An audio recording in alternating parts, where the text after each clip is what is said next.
सभी भाई वीडियो को पहले शेयर कर दे। चलो अच्छी बात है, शेयर कर दी। चलो देखते हैं आज बात करेंगे शासन प्रणाली के प्रकारों की। क्लास 3 आज मेरी, तो आज बात करेंगे शासन प्रणाली के प्रकार।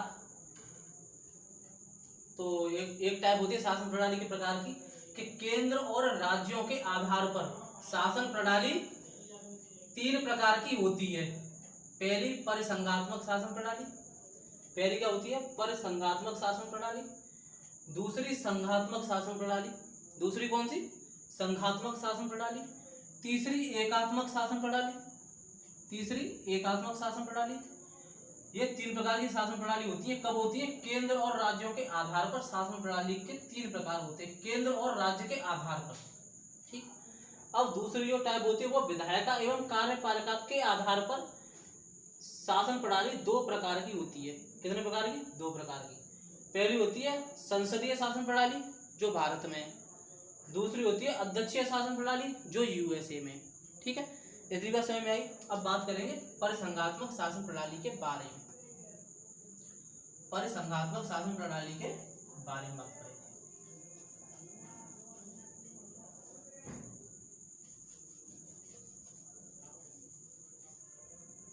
परिसंघात्मक शासन प्रणाली के बारे में बात करेंगे।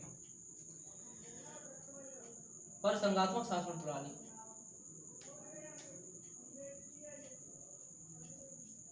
पर प्लस संघात्मक अर्थात संघ के परे,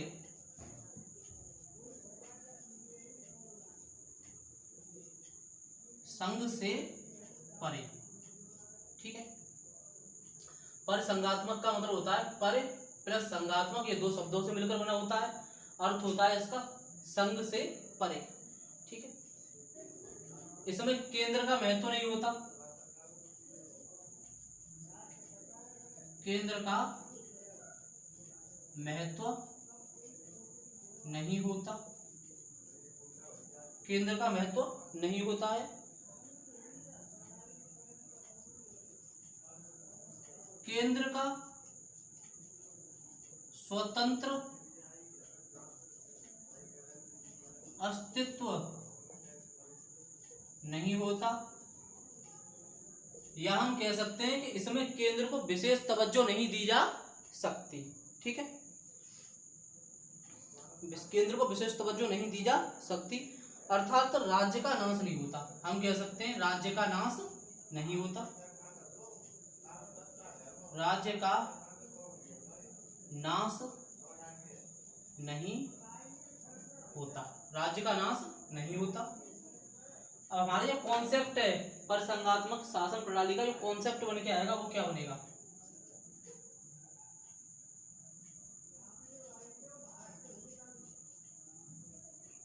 कॉन्सेप्ट बन के आएगा कि अविनाशी राज्यों का, अविनाशी राज्यों का विनाशी संघ, अविनाशी राज्यों का विनाशी संघ। ठीक है, ये इसका कॉन्सेप्ट बन के आएगा।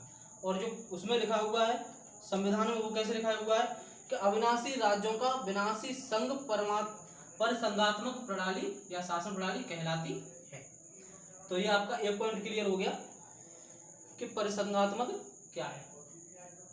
ठीक है, तो परिसंघात्मक शासन प्रणाली यानी पर प्लस संघात्मक यानी संघ से परे, केंद्र का महत्व नहीं होता है, केंद्र का स्वतंत्र अस्तित्व नहीं होता है, और या कह सकते हैं कि केंद्र को विशेष तवज्जो नहीं दी जा या नहीं दी गई है। ठीक है, कॉन्सेप्ट है अविनाशी राज्यों का विनाशी संघ, राज्य का नाश नहीं होता है।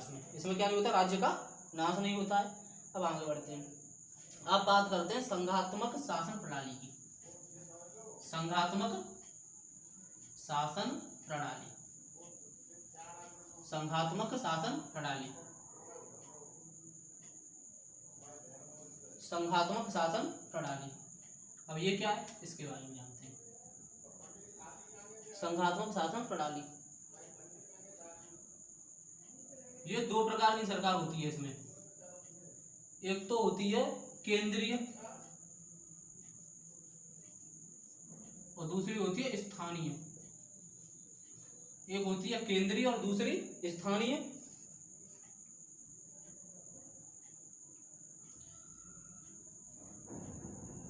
इसका एक शासन संप्रभु होता है, एक शासन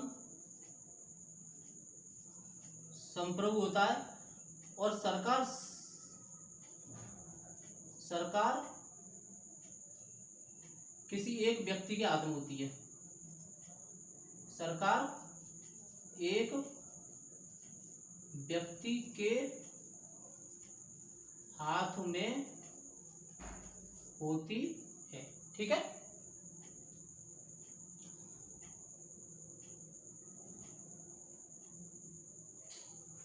ये सरकारें जो होती हैं अपने अपने निश्चित क्षेत्र में सर्वोच्च होती हैं।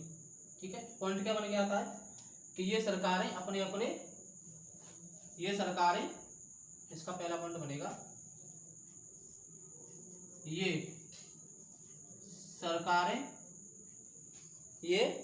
सरकारें अपने अपने निश्चित क्षेत्र में सर्वोच्च होती हैं।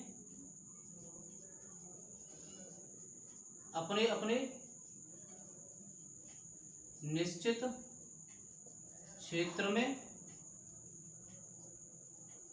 सर्वोच्च होती हैं। ठीक है, दूसरा पॉइंट बनता है इसमें, इनका कार्य क्षेत्र संविधान द्वारा ही सुनिश्चित किया जाता है। इनका कार्य क्षेत्र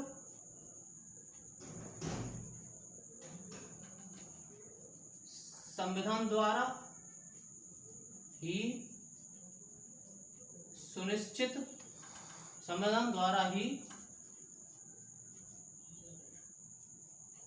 सुनिश्चित किया जाता है। ठीक है, तीसरा पॉइंट बन के आता है कि संघीय व्यवस्था में न्यायपालिका को संविधान का संचालन चक्र माना जाता है। संघीय व्यवस्था में न्यायपालिका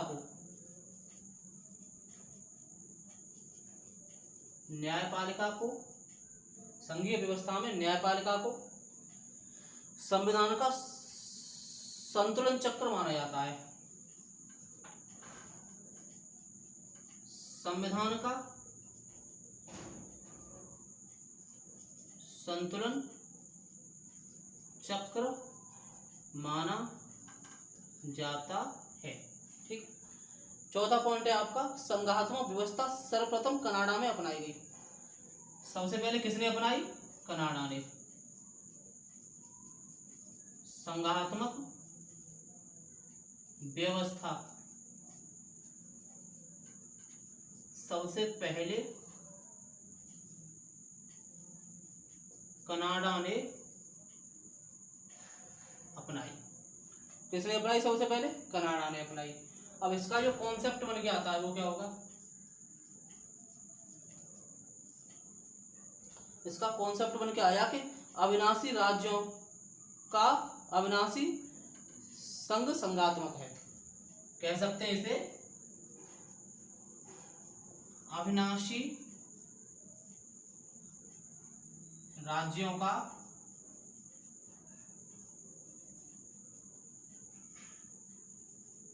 अविनाशी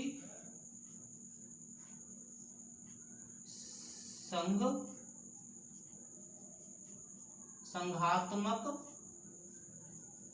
है। तो ये आपके इतने पॉइंट बन के तैयार हो गए। यानी संघात्मक शासन प्रणाली में क्या होता है कि केंद्रीय और स्थानीय दो प्रकार की शासन प्रणाली होती हैं। ये सरकारें अपने अपने निश्चित क्षेत्र में सर्वोच्च होती हैं। इनका कार्य क्षेत्र संविधान द्वारा ही सुनिश्चित किया जाता है। संघीय व्यवस्था में न्यायपालिका को संविधान का संतुलन चक्र माना गया है और संघात्मक व्यवस्था को सबसे पहले कनाडा ने अपनाया। किसने अपनाया? कनाडा ने। और जो कॉन्सेप्ट बना वो क्या है? अविनाशी राज्यों का अविनाशी संघात्मक। कॉन्सेप्ट क्या बना? अविनाशी राज्यों का अविनाशी संघात्मक। अब जो तीसरा पॉइंट है आपका वो है एकात्मक, एकात्मक शासन प्रणाली।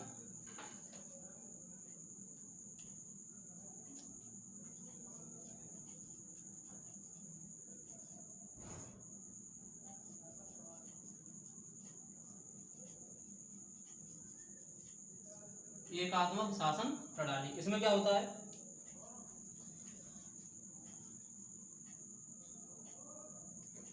इसमें होता है केंद्र और राज्यों के तहत,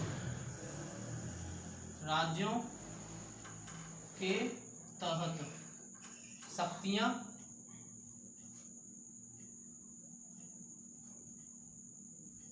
केंद्र के पास होती हैं।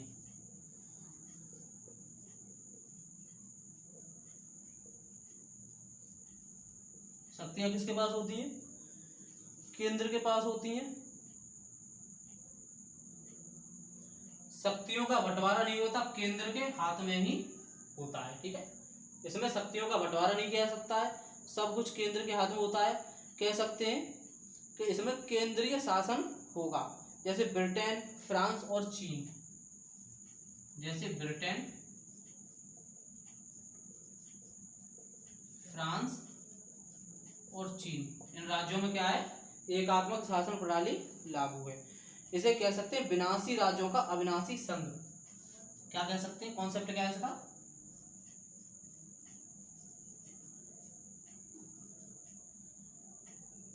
विनाशी राज्यों का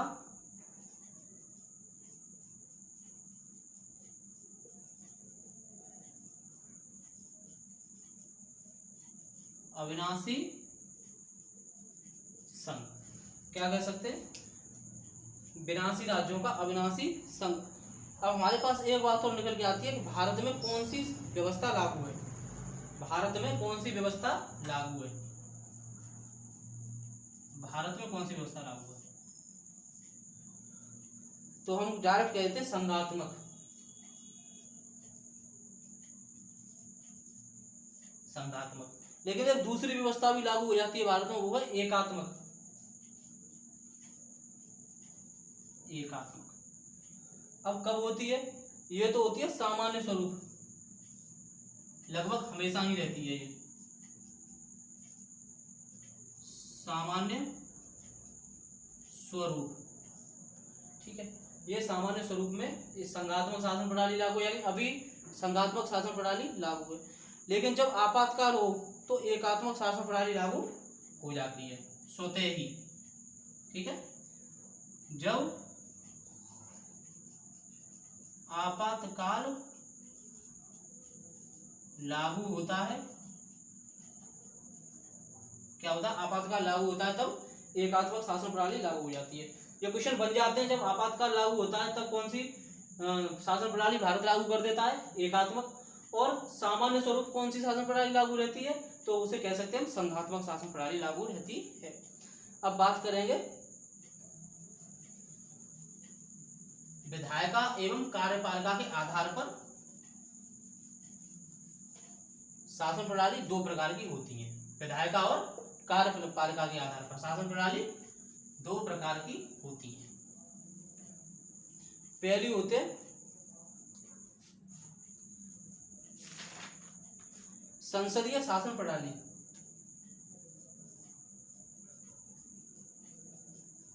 संसदीय शासन प्रणाली। पहली क्या है, संसदीय शासन प्रणाली, यानी लोकतांत्रिक शासन की वह प्रणाली है, लोकतांत्रिक शासन की वह प्रणाली जिसमें कार्यपालिका अपनी लोकतांत्रिक वैधता विधायिका से प्राप्त करती है। यानी लोकतांत्रिक शासन की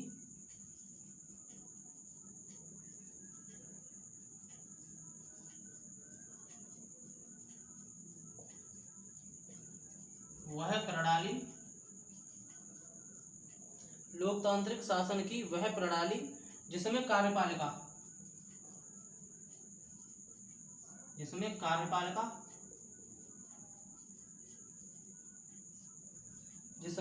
कार्यपालिका अपनी लोकतांत्रिक वैधता विधायिका से प्राप्त करती है। अपनी लोकतांत्रिक वैधता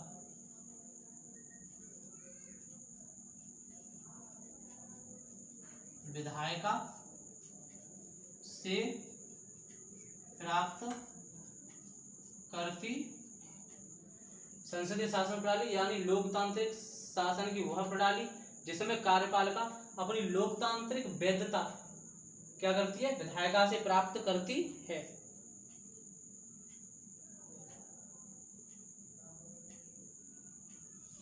इसमें क्या होता है कि विधायिका और कार्यपालिका आपस में जुड़े हुए होते हैं। विधायिका और कार्यपालिका आपस में जुड़े हुए होते हैं। विधायिका और कार्यपालिका आपस में जुड़े हुए होते हैं। इस प्रणाली में राज्य का मुखिया तथा सरकार का मुखिया अलग अलग होता है। इस प्रणाली में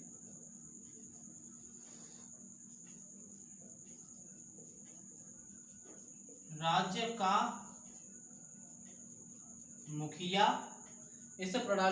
का मुखिया और सरकार का मुखिया अलग अलग होता है। इसमें इस प्रणाली में कार्यपालिका ही प्रमुख शासक है। कार्यपालिका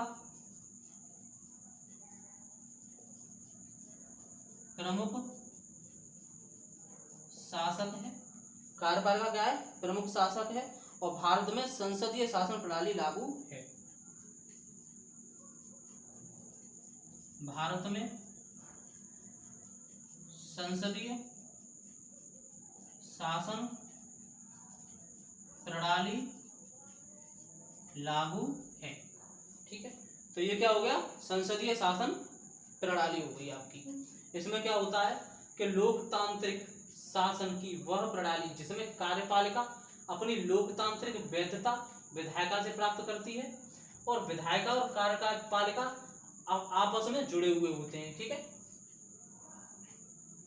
इस प्रणाली में राज्य का मुखिया और सरकार का मुखिया दोनों अलग अलग होते हैं और कार्यपालिका का प्रमुख क्या होता है, शासक होता है। भारत में संसदीय शासन प्रणाली लागू है। अब बात करते हैं अध्यक्षीय शासन प्रणाली की। अध्यक्षीय शासन प्रणाली